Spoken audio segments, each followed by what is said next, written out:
안녕하세요.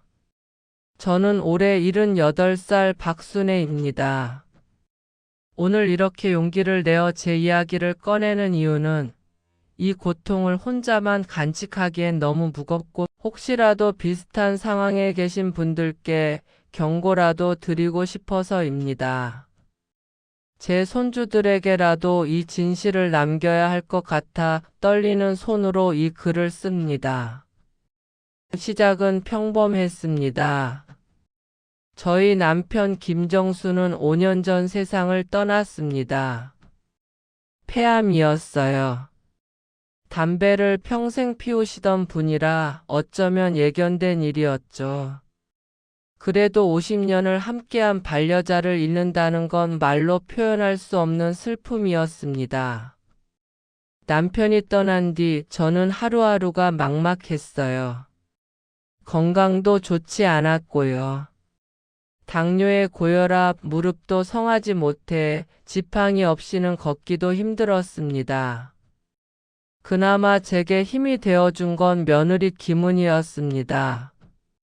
은희는 28배, 제 아들 준혁이와 결혼해서 벌써 12년째 우리 집 며느리입니다. 저는 솔직히 말해서 며느리를 친딸처럼 여겼어요. 아니, 어쩌면 제 친딸보다 더 의지했는지도 모르겠습니다. 은희는 시어머니인 저를 친어머니처럼 챙겼거든요. 남편 기일이면 항상 새벽같이 일어나 제사상을 차려주고 제가 병원 갈 때면 꼭 시간을 내서 함께 가주었습니다. 손주들도 잘 키우고 집안일도 완벽하게 해내는 며느리였죠. 아들 준혁이는 회사에서 과장까지 승진했고 우리 가족은 그야말로 행복한 가정이었습니다. 적어도 제가 그렇게 믿고 있었을 때까진요. 작년 가을쯤이었던 것 같아요. 어느 날 식탁 위에서 요양원 안내 책자를 발견했습니다. 화려한 색깔의 표지에 어르신을 위한 프리미엄 케어라는 문구가 적혀 있었죠. 가슴이 철렁 내려앉았습니다.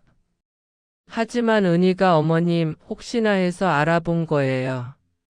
제가 어머님을 어디 보낼 리가 있겠어요. 라며 웃으면서 치워버렸어요. 저도 그냥 넘어갔습니다. 며느리를 믿었으니까요. 그런데 그 후로 아들 준혁이의 태도가 조금씩 변했습니다. 예전엔 제게 따뜻했던 아들이 점점 차가워졌어요. 말투도 퉁명스러워지고 제가 TV를 조금만 크게 켜도 짜증을 냈습니다. 엄마, 이제 좀 쉬셔야 하지 않아요? 병원도 자주 가시고 힘드시잖아요. 그때는 아들이 저를 걱정하는 줄만 알았습니다. 하지만 지금 생각해보면 그건 걱정이 아니라 부담이었던 거죠. 겨울이 되면서 은희의 행동도 조금 이상해졌습니다. 자주 방에 혼자 들어가 문을 잠그고 전화 통화를 하는 모습이 보였어요. 누구한테 전화하냐고 물으면 친구요라고만 대답했습니다. 그리고 어느 날 은희가 제 방으로 찾아왔습니다. 눈이 조금 빨개져 있었어요. 어머님, 제가 어머님을 꼭 지킬게요. 믿어주세요. 무슨 소린지 몰라서 왜 그러냐고 물었지만 은희는 고개만 저었습니다. 그때 전 불안한 예감이 들었어요. 뭔가 잘못되어 가고 있다는 느낌이었죠. 올해 3월 15일. 평생 잊을 수 없는 날입니다. 아침에 은희가 어머님, 저 잠깐 친정 다녀올게요 라고 말했어요. 그게 마지막이었습니다. 은희는 그날 밤 집에 돌아오지 않았습니다. 준혁이는 경찰에 신고했고 온 가족이 난리가 났죠. 그런데 이상했어요. 아들의 눈물이 너무 인위적으로 느껴졌거든요. 마치 연기를 하는 것처럼. 엄마, 은희가 어디로 간 걸까요?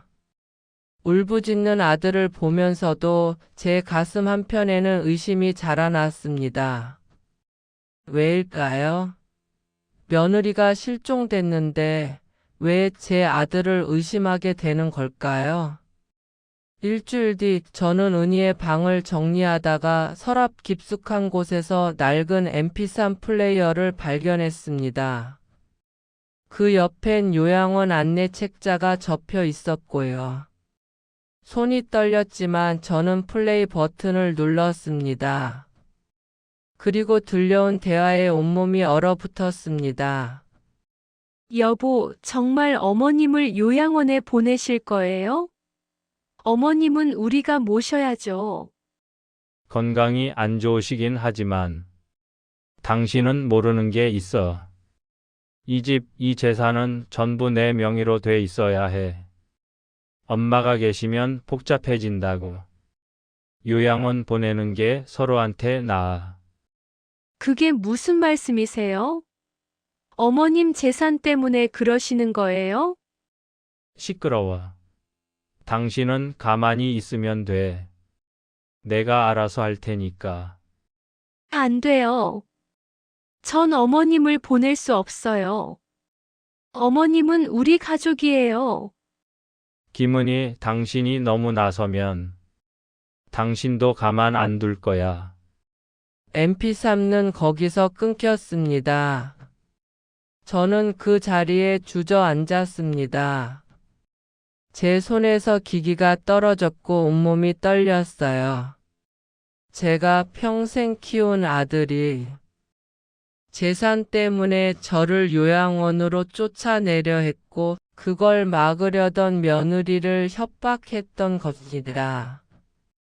아니, 어쩌면 더 끔찍한 일을 저질렀을지도 모릅니다. 떨리는 손으로 요양원 책자를 펼쳐보니 은희의 필기가 빼곡했습니다. 어머님께 절대 보여드리면 안 돼. 준혁 오빠가 강제로 보내려 함. 반드시 막아야 함. 변호사 상담 필요. 녹취 확보 중. 은희는 저를 지키려고 증거를 모으고 있었던 겁니다. 그리고 그게 화를 부른 거였죠. 저는 곧바로 경찰서로 향했습니다. MP3 플레이어와 은희의 메모를 가지고요. 경찰은 즉시 준혁을 조사했고 그의 휴대폰에서 끔찍한 검색 기록들이 발견됐습니다. 아내 실종 신고 후 재산 상속, 실종자 사망 선고까지 기간, 요양원 강제 입소 절차. 지금 준혁은 경찰 조사를 받고 있습니다. 은희는 아직 찾지 못했어요. 하지만 저는 알고 있습니다. 제 착한 며느리가 어떻게 됐는지를. 저는 지금 빈집에서 남편 영정 앞에 앉아 있습니다. 남편 사진을 보며 말합니다. 여보, 우리가 아들을 잘못 키웠어요. 돈과 욕심만 가르쳤나 봐요. 착한 며느리를 잃었어요. 우리 며느리, 나를 지키려다가. 이 글을 읽는 분들께 부탁드립니다. 가족을 당연하게 여기지 마세요. 그리고 주변에 도움을 요청하는 사람이 있다면 무시하지 마세요. 은희가 살아서 돌아온다면 저는 그 아이를 친딸처럼 평생 지킬 겁니다. 그게 제가 할 수 있는 유일한 속죄니까요.